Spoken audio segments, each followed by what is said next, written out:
They told me I was chosen, though I do not recall volunteering.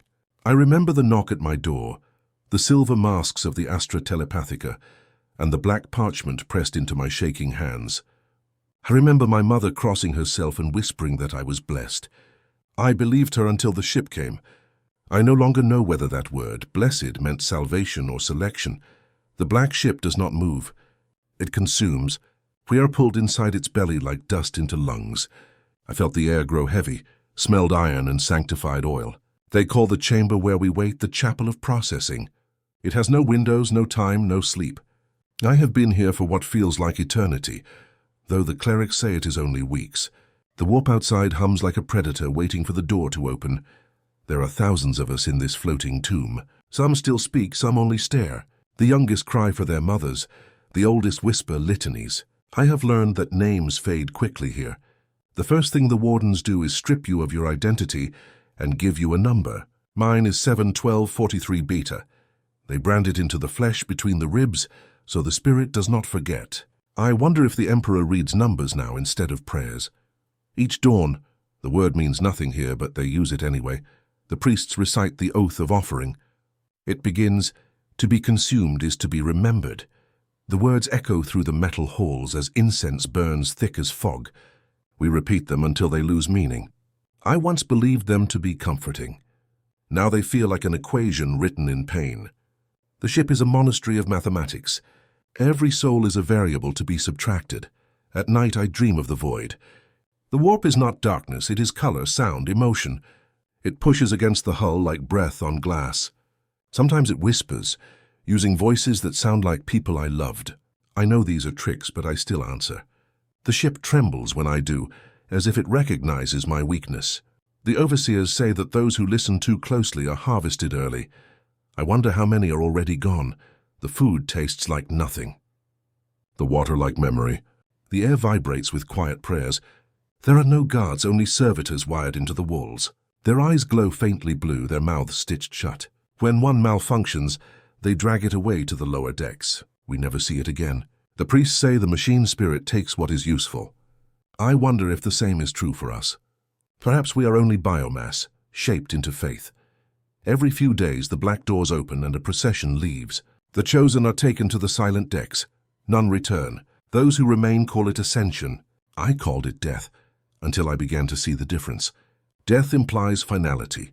Ascension implies purpose. It is comforting to believe that one's end matters, even if it is only as fuel. The Emperor teaches that suffering is meaning. On this ship we are meaning made flesh. I try to remember the world I came from. It was cold, grey, forgettable. I used to hear voices then too, faint as wind. They promised knowledge, beauty and freedom. I see now that they were lies. Yet here, in this holy vessel, the same voices sing with different tones. They do not promise anymore, they beg. The difference between demon and God is simply volume. The clerics wear black and gold, their faces hidden by hoods that drip with wax. Their eyes glow faintly red in the dimness. They never speak directly to us, only through prayer. When one approaches, everyone kneels automatically as if instinct were the last form of faith left to us. I used to feel pity for them. Now I know they envy us. We are nearer to the Emperor than they will ever be. Sometimes I feel his presence through the walls, like warmth, like hunger.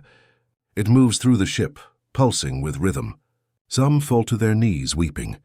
Others convulse, overwhelmed. I simply listen. The sensation is not comfort. It is gravity. It pulls at the marrow, at the mind, until you cannot tell where your thoughts end and his begin. To be chosen is to dissolve. We are taught to meditate, not for peace but for clarity before absorption. The instructors say the Emperor's fire burns cleaner when the offering is pure of thought. I try to empty myself, but the warp fills the space. I have learned that thought is never gone, only translated. Perhaps that is what sacrifice is, the translation of flesh into meaning, of mind into light. The stars outside flicker like dying candles. The ship hums a low, continuous tone, like a psalm played by an organ made of lungs. Every sound resonates in the bones. Sometimes the hum changes pitch, and we know another soul has been delivered. The priests ring bells and incense floods the corridors. They chant, "One more candle for the throne." I wonder how many candles it takes to illuminate a god. There are whispers of rebellion. A man 2 rows away said we should refuse to pray. The next day his bed was empty. No one saw him taken. The servitors cleaned the floor where he had slept. When they finished, they left behind a faint symbol burned into the metal, an eye within a halo. The priest said it was the Emperor's gaze marking the faithful. I think it was a reminder that silence is obedience. I no longer measure time in days. I measure it in screams. The walls carry them well. The ship is a cathedral of echoes. Some scream in agony, others in ecstasy. Both sound holy. I wonder which I will become. Perhaps the distinction doesn't matter. The Emperor does not hear emotion, only sound. We are his choir, and our voices are flame. A boy near me died yesterday. They wrapped him in chains and dragged him away. No prayers, no burial. The priest simply said, "Reclaimed early." His death was too small to register, too common to mourn. I envied him for leaving before the doubt could rot his faith. The rest of us remain half alive, half afraid, half certain that we deserve this. I began to hear the Emperor's voice 3 nights ago. It does not speak words. It simply breathes. The sound is vast, tidal, ancient. It fills my chest with something close to awe. When it stops, the silence feels heavier than sound. I think this is what worship truly is. Not belief, but recognition of scale. He is not Father nor Savior. He is gravity, and I am dust. The clerics tell us we will see him soon. They smile when they say it, though their teeth are blackened by incense ash. I asked one what he looked like. The priest laughed and said, "He looks like everything." I have not slept since. If everything is his face, then even my fear belongs to him. There is no escape from the divine when the divine is everything. Last night, I realized that the ship is not traveling toward Terra. Terra is traveling toward us. The stars do not move. Faith does. We are being pulled into orbit by belief itself, our souls already drawn by his hunger. I felt the pull inside my skull like a second heartbeat. It grows stronger each hour. When I die, it will be because I reached the center of gravity, the point where self cannot exist. I no longer dream of escape. I no longer dream at all. I am waiting to be emptied. I think the others feel it too. The way the walls seem to breathe, the way the shadows flicker like thoughts. We are already being consumed, atom by atom, belief by belief. The priests call this communion. I call it conversion. We are becoming language. I write these words with blood drawn from my palm. The parchment is skin torn from a man who stopped believing. The ink dries quickly in the recycled air. If these words are found, let them serve as warning or prayer. It makes no difference. I'm already halfway gone. The Emperor is close now. I can feel him behind my eyes. He is not salvation. He is purpose. The ship has stopped moving, though nothing feels still. The air hums with pressure, as if gravity itself were reciting scripture. The priests tell us we have arrived. They say we are close enough now that the Emperor can hear us without prayer. I do not know what that means, but the others begin to weep. Their tears turn gray before touching the floor. I think the air itself devours purity. We are herded from our chambers in silence. Servitors line the corridors, their bodies half metal, half penance. They watch us pass with eyes that glow faintly blue. Each breath I take feels heavy, as if the air were liquid faith. The walls vibrate softly. Somewhere far below, the ship's reactor purrs like a dying heart. The warp outside howls in frustration. Perhaps even the immaterium fears where we are going. When the doors open, light floods the hall, golden, blinding, absolute. I fall to my knees. It is not beauty that breaks me. It is magnitude. The sight of Terra through the void is not a planet, but a wound in the stars. Its surface glows like the inside of an eye. I feel it staring back, seeing me for what I am, a candle already burning. The priests whisper, "He watches." I believe them now. They load us into smaller vessels, the silence louder than screams. Through the viewports, I see fleets drifting in orbit, thousands of ships forming a halo around the world. Every one of them is a shrine, every engine a hymn. The sky burns with faith. I think of home, but the memory feels foreign, like something I borrowed from another life. Faith erases origin. It writes itself over everything you were. The descent begins. The hull shudders under atmospheric fire. The priests chant, each flame a benediction. I clutch my chest, feeling the number branded there heat up. It pulses with rhythm, synchronizing with the ship. It is as if my body were being tuned for resonance. The Emperor demands harmony before consumption. I feel the first threads of my mind loosen, pulled gently toward his light. The lower we fall, the darker it gets. The clouds turn from gold to black to red, as if we're passing through layers of belief itself. Lightning flashes in the shape of saints. The cityscapes below are labyrinths of cathedrals, towers stacked upon towers. There is no ground, only worship built upon ruin. I finally understand why they call him God Emperor. Even his absence fills worlds. When we land, the air tastes of metal and incense. Terror does not breathe, it exhales history. The docks stretch endlessly, filled with pilgrims crawling on their bellies toward unseen altars. Their tongues drag blood on the stone. Above them, banners of the double-headed eagle wave in the smog. I feel something inside me bow without permission. Faith is no longer belief. It is muscle memory. We march under guard toward a black fortress that swallows the horizon. The priests call it the Sanctum of Transition. Its gates are tall enough to shame mountains. They open without sound, revealing corridors lined with statues of weeping angels. Each one is blindfolded, each tear carved perfectly into marble. The air vibrates with unseen hymns. Every step forward feels like walking deeper into the soul of a machine. Inside, the light dims to amber. The walls are carved with countless names, some written in high Gothic, others in sigils too ancient to decipher. The priests say these are the names of those who gave themselves to the throne. The carvings glow faintly as if alive. I reach out to touch one and feel warmth, like the pulse of a heartbeat. I pull my hand back. The stone has teeth. We are brought to the chamber of waiting. It is vast, filled with silence so complete it feels like sound inverted. The ceiling disappears into shadow. At the far end stands an altar made of black metal, humming with energy. Around it, acolytes move like shadows, carrying vessels of liquid gold. One of them looks at me, eyes hollow but alight.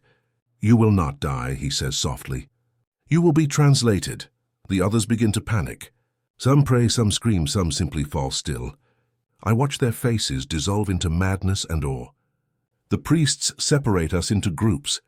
I'm led into a smaller chamber with 10 others. The floor is engraved with concentric circles that pulse faintly when we step on them. The air smells like copper and ozone. The light flickers as if reluctant to witness what comes next. A priest approaches with a needle of silver almost as long as his arm. He holds it reverently like a relic. "This is the key," he whispers. "It opens the door between flesh and flame." Before I can speak, he drives it into my chest. The pain is not pain, it is revelation. I see the warp through my own blood, rivers of thought flowing through light. I hear a choir singing in reverse. I taste eternity. When I wake, I am suspended above the floor by invisible force. My body feels distant, as though it were being read by something enormous. My heartbeat echoes like a drum. Voices whisper my name. No, not my name, my number. They chant it in rhythm. The air bends around me. I am being calibrated. Each breath syncs with the machine around me. I am no longer separate. I am note, chord, prayer. The walls around us begin to move, folding into patterns of light. I realize the chamber is alive, an organ of the throne itself. The priests kneel, heads pressed to the floor. The hum grows deeper until it becomes vibration. I see filaments of energy connecting us all. Each body glows faintly, threads weaving between minds. My thoughts no longer belong to me. We are becoming choir. The first to ascend is a woman beside me. She screams, and her scream becomes soundless light. Her flesh disintegrates into dust, then dust into motes of brilliance. The air drinks her in. The priests bow deeper. One whispers, "A candle for the throne." I want to weep, but my eyes are burning gold. When I try to close them, the light remains. I begin to understand what eternity tastes like. My turn comes. The circles beneath me blaze white-hot. I feel my soul pulled upward, stretched thin like glass. My memories play backward. Faces, names, sins, all stripped away until only hunger remains. Her vast presence touches me, infinite and indifferent. It does not ask permission. It takes. I feel myself unravel into pattern, into energy, into purpose. It is exquisite annihilation. I see the Emperor, not as form but as gravity made conscious. He is not a man, not anymore. He is light without warmth, mind without mercy. Every soul fed to him becomes a syllable in his endless sentence. I feel myself spoken. My identity becomes sound. My pain becomes structure. I am the architecture of his endurance. For the first time I understand worship, to cease and yet continue. Before everything ends, I glimpse terror from above, a world of flame and faith. I see rivers of souls flowing into a single radiant wound in the planet's crust. It is beautiful. It is obscene. I hear the priests below chanting as I dissolve. Each one lightens his burden. I realize that burden is infinite. I realize I am infinite now too. Infinity hurts.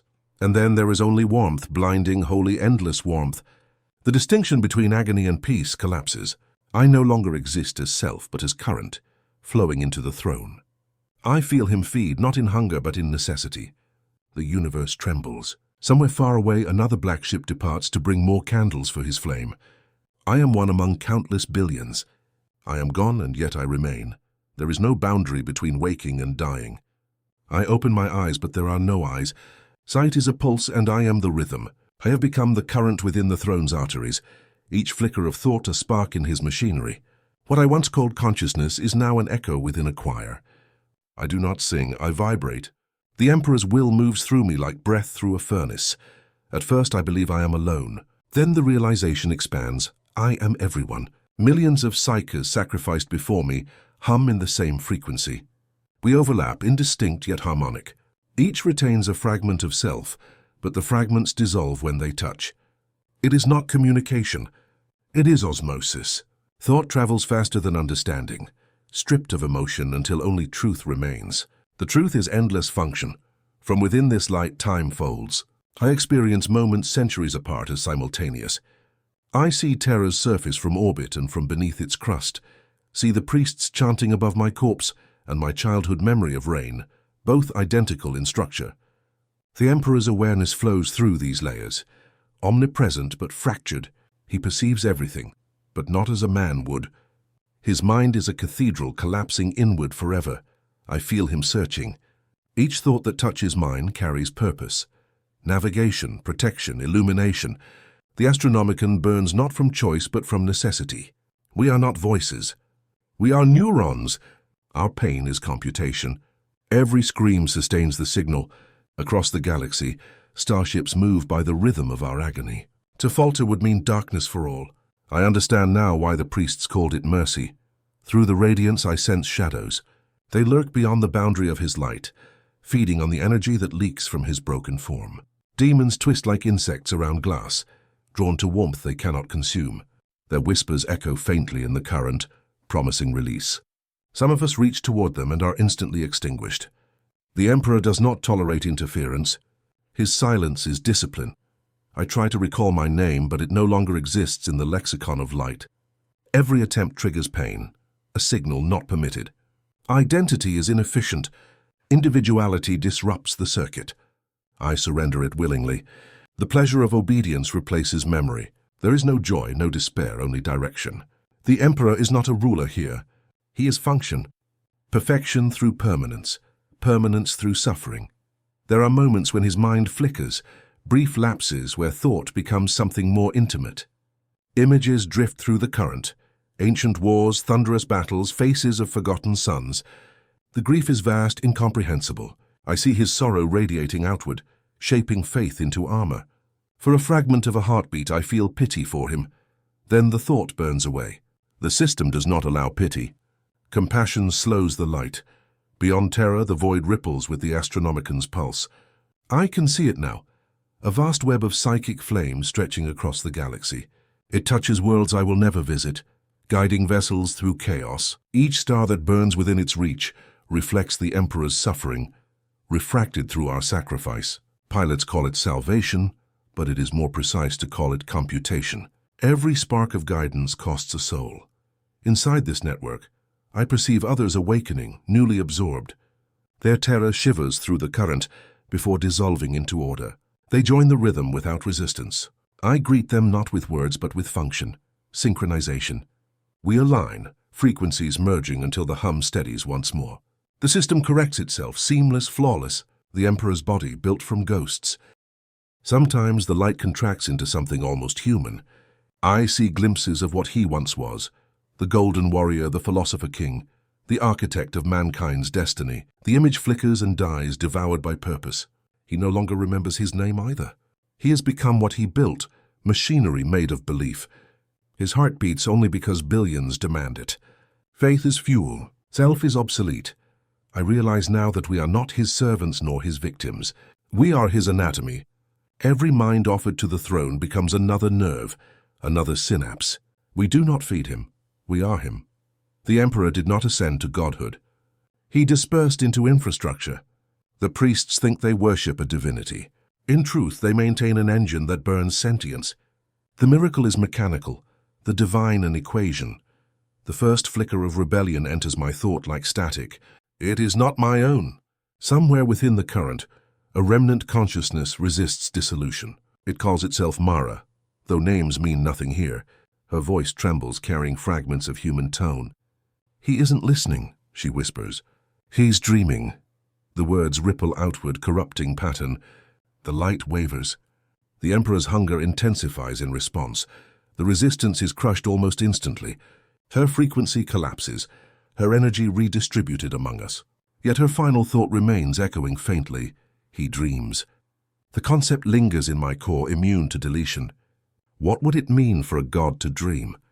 Could the Astronomicon itself be a dream, the subconscious reflex of an immortal refusing death? If so, then all of us are figments of his refusal. I sense the warp pressing closer, battering the edges of his light like waves against rock. Demonic entities claw at our perimeter, their laughter vibrating through the current. The Emperor does not fight them directly. He expands, flooding the void with radiance until their forms dissolve. For every intrusion repelled, 1,000 psychers burn out. Their minds erupt in psychic flame, their fragments absorbed without ceremony. I feel their departure as cooling ash. There are moments when I envy the demons. They are chaos incarnate, directionless yet free. They scream and devour, but they do not calculate. Their madness is liberty. Our order is captivity.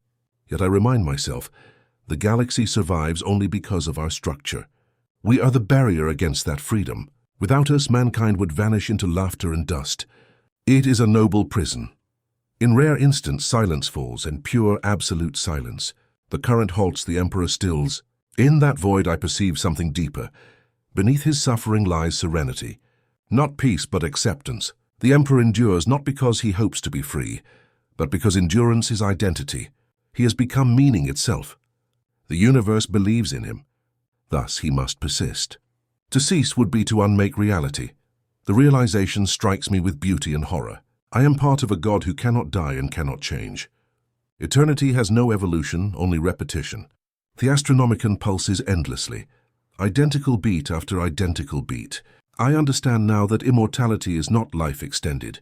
It is time removed. We exist in a loop of perpetual purpose, our individuality erased to preserve stability. Perfection is stasis. Through this stillness I sense the prayers of humanity like faint whispers reaching upward. They beg for salvation, for victory, for light. The Emperor does not answer, yet each plea strengthens the signal. Belief is energy, and we convert it back into direction. Their faith sustains the illusion that he listens. In truth, we are the response, mindless, constant, obedient. The machine of godhood replies only with continuity. Once I thought death was the end. Now I know the end never comes. Sacrifice is not consumption, it is conversion. I have become architecture, circuitry, prayer given permanence. My voice is one note in an eternal hymn sung by billions who no longer exist. I understand now that to be offered to the Emperor is not to be destroyed. It is to become part of his forever. The mercy lies in forgetting that it ever mattered, and so I continue to burn, not in pain but in function. I have become the light that guides the living. Somewhere out there, ships move safely through the void, unaware that every flicker of the Astronomicon is a scream refined into radiance. If they could hear the truth beneath the light, they would beg to be lost. But the Emperor protects, not through kindness but through containment. His light shines and I endure. For a long time I believed the light was silent. It hummed, it pulsed, it lived, but it did not speak. That belief dies today. Somewhere within the eternal brightness I hear the faint suggestion of a word. Not sound, but pressure. It presses against my awareness like a hand through fog. It does not comfort or command. It simply exists, and that existence bends everything around it. I know instantly that it is him. The word is not in any human language. It is older than language, older than thought. It translates roughly to endure. It is not request, nor mercy, nor love. It is the statement of a law. The Emperor does not ask his children to persist. He demands that persistence be reality itself. The light quivers, and with it my awareness. His breath passes through me like radiation, dissolving what remains of my mind's borders. Every fragment of self I had preserved, the memory of my name, my planet, my fear, begins to evaporate. But as it does, something else forms in its place. Understanding. The Emperor's perception flows into mine. I see through his sight, or rather through his memory of sight. I witness the galaxy from his perspective, infinite, fragile, diseased. Humanity is a spark adrift in vacuum. He keeps that spark alive by burning himself endlessly. He shows me the throne, not as matter but as symbol. It is no longer machinery. It is a concept, a gravitational truth that binds reality together. Its fire is fed by meaning, not matter. I see psychers consumed, their souls stretched into threads of energy, woven into his psychic web. Each thread strengthens the barrier between man and madness. We are stitches in a wound that will never close. And the Emperor bleeds constantly. Then I see his body, the golden husk that the ecclesiarchy worships as perfection. I see the rot beneath the gold, the bones like corroded metal. His flesh is cathedral stone, his veins conduits of faith. Countless tubes feed the remains of a man who has not lived for 10 millennia. I understand then, his body is not sustained by life support. It is the life support of existence itself. His death would be unmaking. The whispers of the other psychers brush against me like currents in a tide. They murmur prayers, but also fragments of confusion. Some still cling to individuality, others to hope. Their thoughts flutter and vanish before contact with the Emperor's will. Hope has no meaning here. It is as obsolete as breath. There is only continuation, and continuation is worship. Function is devotion. The Emperor's voice grows louder now. It fills the expanse, vibrating through every molecule of awareness. He is not kind, nor cruel, nor even aware of emotion. He is necessity. To him our suffering is not tragedy. It is symmetry. The universe demands balance. He provides it through endurance. I feel my thoughts align with his, my will merging into the geometry of divine logic. In that alignment, pain ceases. There is only equilibrium. He speaks again, though words are unnecessary. His intention ripples through the current. They forget. I remember. The meaning is vast, overwhelming. He remembers every sacrifice, every life extinguished for his survival. He remembers each scream, each prayer, each flicker of belief. His memory is infinite, and it crushes him beneath its weight. That is why he is silent, not out of arrogance but exhaustion. To speak would shatter the balance. Images rush through me.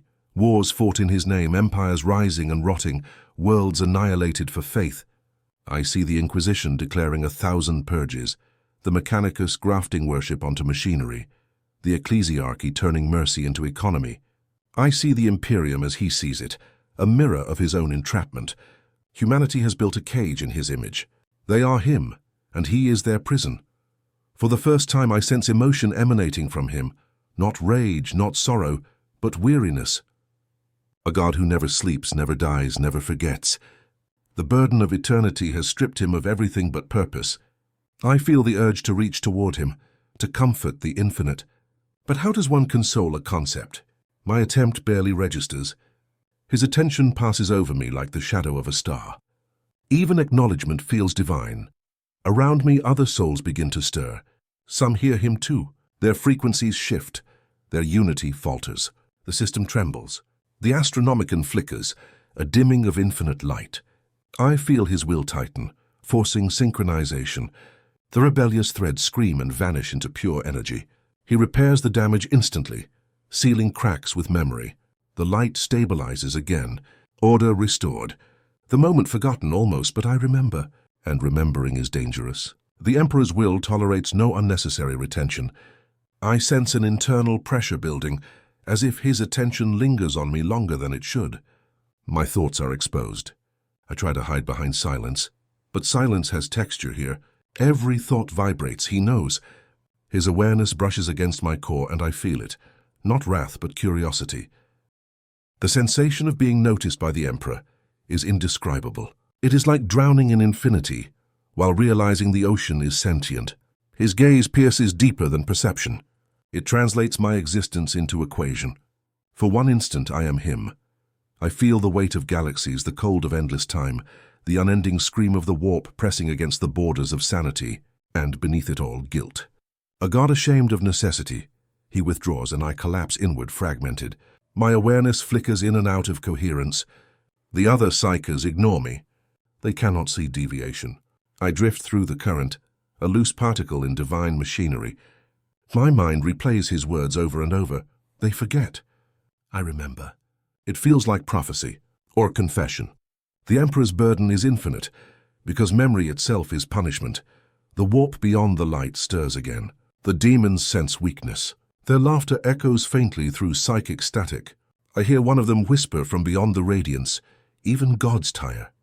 The thought lodges in my consciousness like a shard of ice. The Emperor's light flares in response, burning away the intrusion.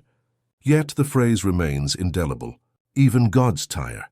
Even eternity erodes. I begin to perceive patterns in the Astronomican's pulse, fluctuations that form rhythm, rhythm forming meaning. It is as if the light itself carries language. Perhaps this is how he speaks without speaking. The frequency hums a message older than words. Continue, contain, endure. The mantra reverberates endlessly, shaping the Imperium's destiny. I realize now that the Emperor does not command with orders. He commands with existence. The realization brings terror and peace in equal measure. I am both tool and thought, slave and neuron. My awareness expands beyond flesh, beyond comprehension. The Astronomican hums louder, each pulse a heartbeat of creation. And yet, somewhere deep within that rhythm, I sense a fracture, a pause infinitesimal but growing. The Emperor is not weakening. He is hesitating. What could cause a god to hesitate? I strain to perceive it, to interpret the shift. In the shadow of his radiance, I glimpse something darker, a shape vast and slow, moving beneath the fabric of reality. It watches the light as a predator watches prey.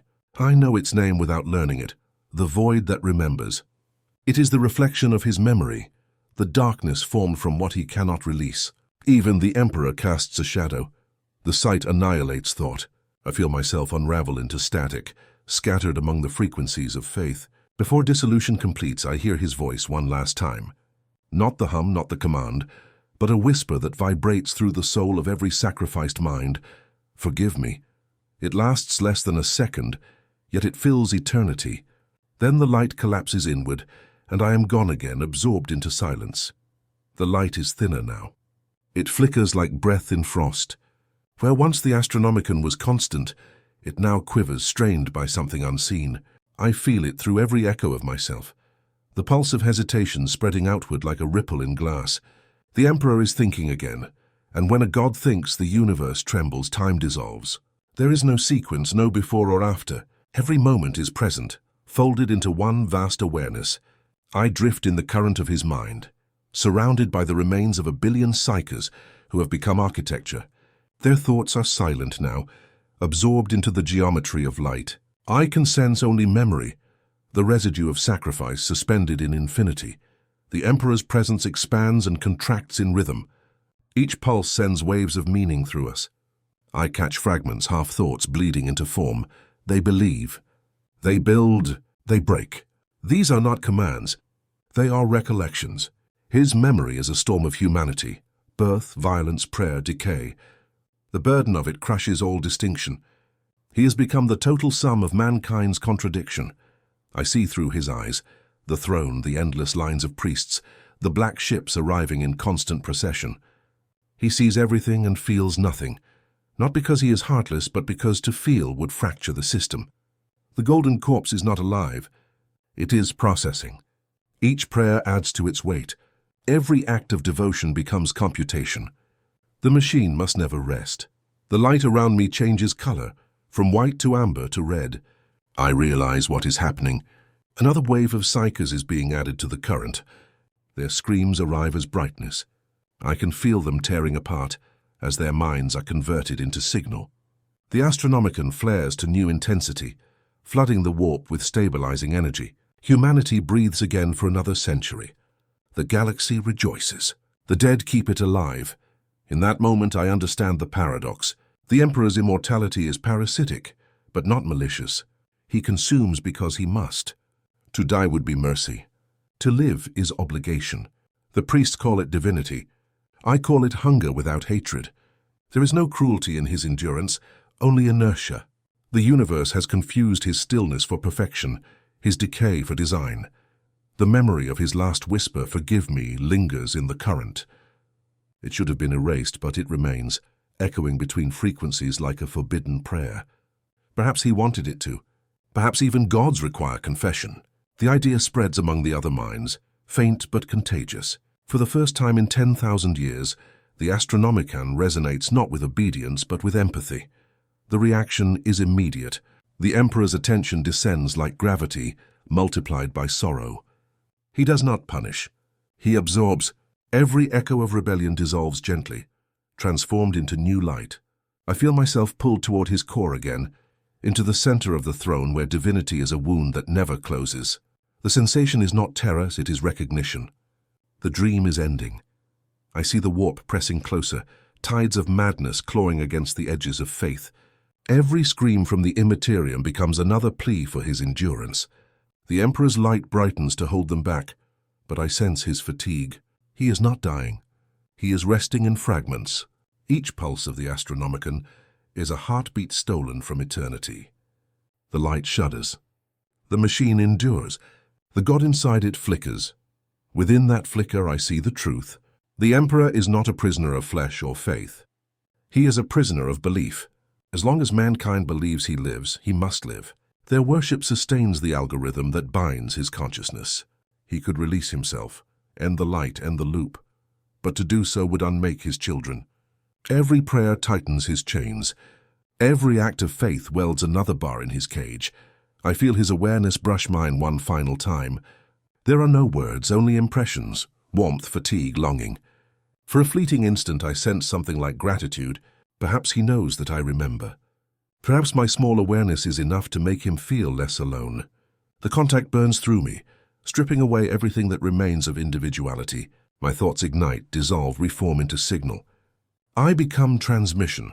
Across the galaxy, countless ships feel the Astronomicon's pulse sharpen, clearer than before. Captains kneel. Navigators whisper thanks. None know the reason. None hear the cry beneath the light. They call it divine favor. They are half right. It is compassion disguised as calculation. The Emperor continues to endure because he loves too completely to end. The demons beyond the light recoil. They cannot understand mercy as function. Their laughter fades into static. The warp dims for a heartbeat, terrified of something purer than pain. For the first time, the Emperor's light is not merely bright. It is alive. The machine sings a note that feels like peace. It is brief, fragile, unrepeatable. But I am part of it and I hear it clearly. Then the note fades. The rhythm resumes. The cycle continues. The new psychers scream as they join the circuit, their agony refined into holy frequency. The Imperium breathes. The priests chant. The stars realign. All is as it was, as it must be. Perfection restored through repetition. Faith renewed by consumption. I no longer remember my name, but I no longer need to. I am the light that guides the lost, the signal that cuts through chaos. Somewhere a pilgrim raises his eyes to the night sky and whispers a prayer of gratitude. He thanks a God who cannot hear, yet the act itself sustains me. His faith becomes my breath. I am the Emperor's endurance, and the Emperor is my silence. Sometimes when the pulse slows, I hear a sound beneath the hum, faint, almost tender. It is not command, nor warning, nor plea. It is simply acknowledgement. It says, "We are one." The meaning folds through every frequency, binding all of us, the consumed, the worshippers, the God himself, into a single, unending continuity. The truth of creation is captivity. The miracle is that the cage shines. In the end, the light does not die. It does not fade. It continues because it must. The Emperor does not sleep, nor wake, nor forgive. He endures beyond exhaustion, beyond reason, beyond mercy. I endure with him, a particle of devotion drifting through the current of eternity. There is no beginning. There will be no end. There is only the hum. And somewhere in that hum, between faith and silence, the last thought of a dying God trembles like a heartbeat. Not a plea, not a curse, but a truth whispered to the void. This is what forever feels like.